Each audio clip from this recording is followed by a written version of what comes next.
Aujourd'hui, il fait froid. Aujourd'hui, j'aimerais partager avec vous une méditation de Thich Nhat Hanh, extraite de son livre Un lotus s'épanouit. On a pu la faire lors de la dernière méditation au Renouveau. Et elle avait plutôt plu, donc je me dis, voilà, le confinement, c'est la bonne occasion pour la partager avec tout le monde. Alors, cette méditation, elle est en 5 étapes. C'est basé sur l'écoute de la respiration. Et à chaque fois, on va infuser dedans une intention particulière. Chacune de ces étapes, on peut les faire 2-3 minutes, ce qui fera une méditation de 10 à 15 minutes, ou ça peut être fait beaucoup plus longtemps, voilà, comme on le sent et suivant le temps dont on dispose. Mais déjà 10-15 minutes, ça fait déjà son petit effet. Alors, la première étape, elle est très simple. Lorsque j'inspire, je sais que j'inspire. Lorsque j'expire, je sais que j'expire. La deuxième étape, lorsque j'inspire, je suis attentif à toute mon inspiration, du début à la fin. Et lorsque j'expire, je suis attentif à toute mon expiration, du début à la fin. Deuxième étape. La troisième, lorsque j'inspire, je suis conscient de tout mon corps. J'expire, je détends tout mon corps. La quatrième, j'inspire, je me sens calme. J'expire, je souris. La cinquième et dernière, j'inspire, je m'établis dans le moment présent. J'expire, c'est un moment merveilleux. Donc, ces 5 étapes, je vais vous les détailler un tout petit peu parce qu'il y a, comme toujours, quelles que soient les pratiques, que ce soit méditation, qigong ou peu importe, on a toujours plein de pièges dans lesquels on peut tomber qui font que même en pratiquant, on ne va pas forcément progresser. Donc la première étape, j'inspire, je sais que j'inspire.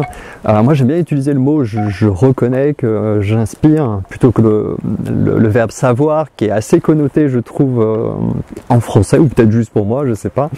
En tout cas vous voyez ce qui est important c'est que toutes ces phrases elles sont là pour vous aider. C'est juste des portes pour vous aider à mieux vous focaliser sur certaines qualités qu'on va chercher à faire émerger dans la méditation. Donc il y a vraiment cette importance en fait je trouve à ni retenir ni rejeter. C'est un principe qu'on peut appliquer à beaucoup de domaines. Donc non rejeter dans le sens ok c'est une méditation guidée. Peut-être qu'à un moment vous n'êtes pas calme, on dit j'inspire, je suis calme, c'est quoi ce truc peu importe, on va y revenir quand on sera à cette étape. Ne pas rejeter dans le sens où c'est juste pour vous aider à mieux ressentir des choses qui sont déjà là. Et ne pas trop revenir dans le sens où c'est juste des phrases. Et c'est ce qui est derrière qui est important.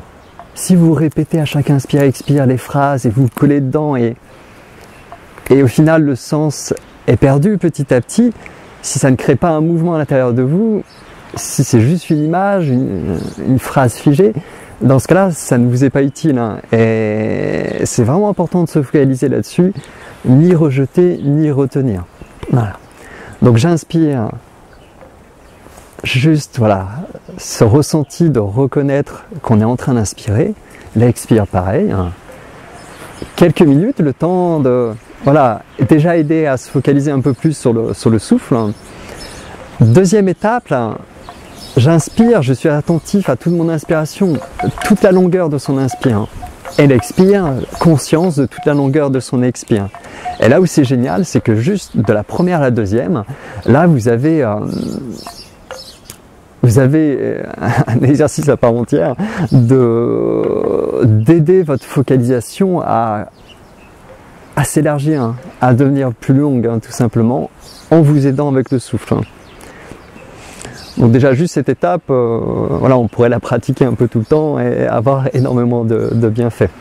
Ça permettra d'avoir ces pensées petit à petit qui ne sont pas dispersives, mais qui aident à se focaliser et petit à petit à s'ancrer aussi par le souffle. La troisième étape, d'une certaine manière, vient naturellement avec la précédente, de conscience de la longueur de son inspire, de son expire. Parce qu'au bout d'un moment, ça va nous amener à notre corps. Votre souffle, vous voyez, il est comme tous les souffles d'ailleurs. Le souffle respiratoire en particulier va vraiment faciliter le fait d'infuser notre présence, notre conscience, appelez ça comme vous voulez. Il y a plein de petits détails qu'on pourrait dire sur ce sujet-là, sur l'esprit, etc. Mais peu importe, pratiquer. On infuse notre présence en se servant du souffle qui va le guider, qui va le transporter. Va transporter cette information en quelque sorte de présence pour l'amener en contact avec le corps. De manière à ce que ces trois entités, en quelque sorte, ces trois fréquences, puissent s'unir de plus en plus. Voilà. J'y reviendrai dans une autre vidéo où je vous parlerai de l'écoute de la respiration justement, qui est géniale et qui est vraiment une base qui soutient toutes les pratiques. Donc, j'inspire conscience de mon corps et j'expire, je détends mon corps. Quand je pratique, j'aime bien, ou même quand je m'enseigne celle-ci, j'aime bien dire je laisse mon corps se détendre. Je trouve qu'il y a quelque chose de plus passif que je détends mon corps. Et après, peu importe, ça dépend comment on connote les mots. Mais voilà, je laisse mon corps me détendre, je trouve que ça crée un chemin qui aide à trouver ce qu'on cherche dans cette détente. C'est une détente qu'on déclenche activement en quelque sorte, mais qui est passive, voilà, qui se fait à mesure de conscience de son corps, tout simplement. C'est pas forcé. Le corps qui est en conscience, qui est détendu, bah évidemment, ça amène naturellement à la quatrième étape de calme. Donc, peu importe le niveau de calme que vous avez, même si vous êtes énervé, prenez plus de temps sur les précédentes étapes. En tout cas, il y a forcément une petite partie de soi, un petit bout quelque part, qui sera un petit peu plus calme. Donc, focalisez-vous sur ce ressenti-là pour que, par cette répétition de la pratique de chaque souffle, justement, le calme il commence à prendre plus d'ampleur. C'est vraiment ça, en fait, le but justement de ces méditations guidées. C'est pour nous aider par la pratique à mettre le doigt un peu sur voilà, telle ou telle qualité, et de manière à ce qu'elle émerge en nous et qu'elle soit plus présente, et aussi à ce qu'on puisse mieux la différencier. De manière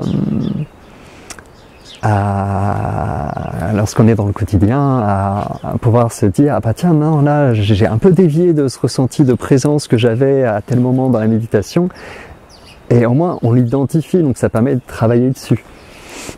Donc j'inspire calme, j'expire je souris, qui est un sourire qui peut même apparaître spontanément dans la pratique, mais peu importe s'il apparaît pas spontanément, c'est l'intention de sourire. C'est le sourire de Mona Lisa, j'aime bien l'appeler comme ça. C'est pas je souris, je me force à être heureux, non, c'est pas ça, sinon ça marcherait pas d'être dans une sorte de contrôle qui soit forcé ou voulu. Un contrôle, c'est toujours une forme de stagnation, et ça entravera vos progrès justement pour transformer le corps. Le corps au sens large, je le mets tout dedans, l'énergétique aussi. Donc j'inspire calme, j'expire je souris, ce qui va aider en plus à détendre l'ensemble du corps encore un peu plus loin. Et la dernière étape qui émerge de tout cela, c'est j'inspire, je m'établis dans le moment présent. J'adore celle-ci, le verbe s'établir, je trouve qui sonne à merveille par rapport à ce qui est recherché. Et l'expire, c'est un moment merveilleux. Peut-être que pour certains d'entre vous, le mot merveilleux, vous dites c'est bon, je suis juste assis en train de méditer, merveilleux, c'est un peu gros.